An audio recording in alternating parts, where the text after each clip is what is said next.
شيء، كله منتهي.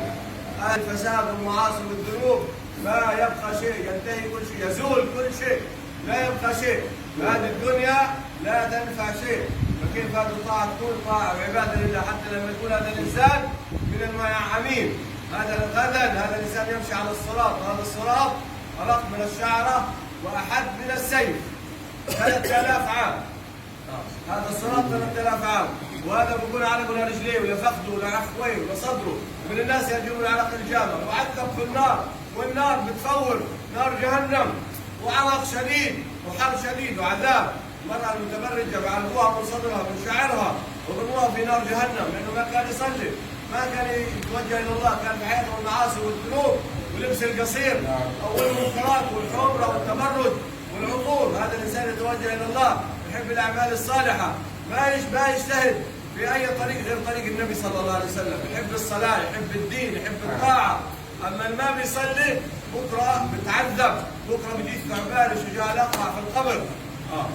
شجاع الأقرع بيتهمه في القبر، بعذبه عذاب طويل شديد في القبر، سنين طويلة ويعذب في القبر، عذاب شديد حتى ضمة القبر، يضم القبر ضم، يختلف أضلاعه. هذا الإنسان اللي ما كان يصلي غدا في الجنة في الباب يشوف رائحة الجنة، فيش جنة له، في عذاب، في نار.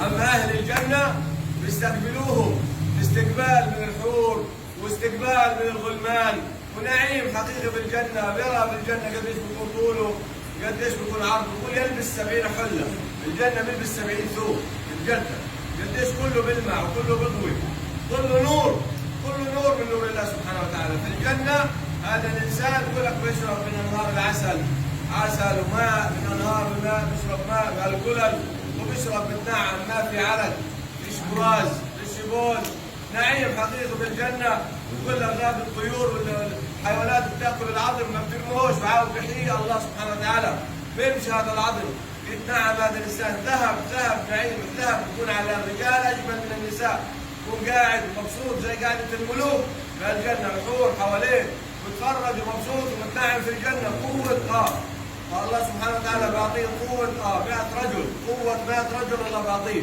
قوي هذا، بيكون هذا الإنسان مبسوط متنعم، قاعد في الجنة، فيش نوم في الجنة، قاعد مبسوط منور هذا الإنسان بطاعة الله سبحانه وتعالى، والحور حواليه بيطوفوا حواليه، والأسماك والأشجار والطيور.